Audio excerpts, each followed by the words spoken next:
ভেঙেছি তাহলে গ্রেপ্তার করুন। নির্বাচন কমিশনকে সরাসরি চ্যালেঞ্জ প্রশান্ত কিশোরের। আমি আইন ভেঙেছি তাহলে গ্রেপ্তার করুন। এই এক বাক্যে ফের চর্চার কেন্দ্রে প্রাক্তন ভোট কৌশলী, বর্তমানে জন সুরাজ পার্টির নেতা প্রশান্ত কিশোর।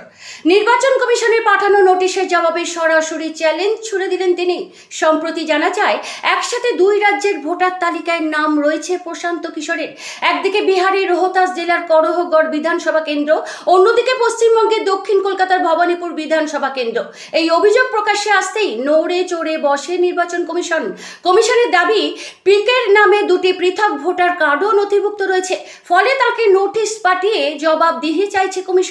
চিঠিতে উল্লেখ করা আছে, 1950 সালে জনপ্রতিনিধিত্ব আইনের 17 নম্বর ধারা অনুযায়ী একাধিক রাজ্যে ভোটার হিসেবে নাম থাকা বেআইনি। ফলে বিহারের করহগড় বিধানসভা কেন্দ্রের ভারপ্রাপ্ত নির্বাচনী আধিকারিকের পক্ষ থেকে 28 অক্টোবর প্রশান্ত কিশোরকে নোটিশ পাঠানো হয়েছে। চিঠিতে আরও বলা হয়েছে, ভবানীপুরে 21B রানী শঙ্করী লেনের সেন্ট হেলেন স্কুল বুথে প্রশান্ত কিশোরের নাম নথিভুক্ত রয়েছে কিনা তা যাচাই করা হচ্ছে। সঙ্গে তার বিহারের ঠিকানা, বুথ নাম্বার ও পরিচয়পত্রের কপিও যুক্ত করা হয়েছে। নোটিশ পাওয়ার পরে বিহারের এক সভা থেকে প্রশান্ত কিশোর সরাসরি কমিশনকে চ্যালেঞ্জ জানিয়ে বলেন, আমি যদি আইন ভেঙে থাকি তবে নোটিশ পাঠাবেন না, সরাসরি গ্রেপ্তার করুন। তার বক্তব্য, আমি 2019 সাল থেকে আমার গ্রাউন্ড কোনারের একজন নিবন্ধিত ভোটার, কিন্তু 2 বছর আমি কলকাতায় ছিলাম, তাই সেখানেও রেকর্ড থেকে গিয়েছে। তিনি এটিকে ইচ্ছাকৃত নয়, প্রশাসনিক বিভ্রান্তি বলেই ব্যাখ্যা দেন। উল্লেখ্য, 2021 সালে পশ্চিমবঙ্গ বিধানসভা নির্বাচনে তৃণমূল কংগ্রেসের ভোট কৌশলী হিসেবে কাজ করেছিলেন প্রশান্ত কিশোর ও তাঁর সংস্থা আইপ্যাক।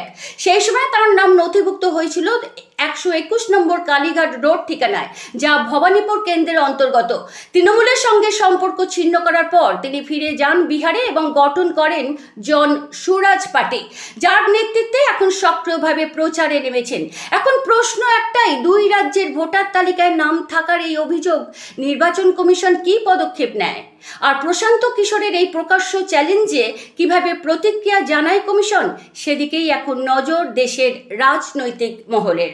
আপনাদের স্বাগত জানাই সারা বাংলা 24 চ্যানেলে।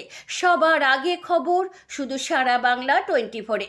চ্যানেলটি সাবস্ক্রাইব করুন, ভিডিওটি শেয়ার করুন, সবার আগে খবর পেতে থাকুন সারা বাংলা 24-এর সঙ্গে।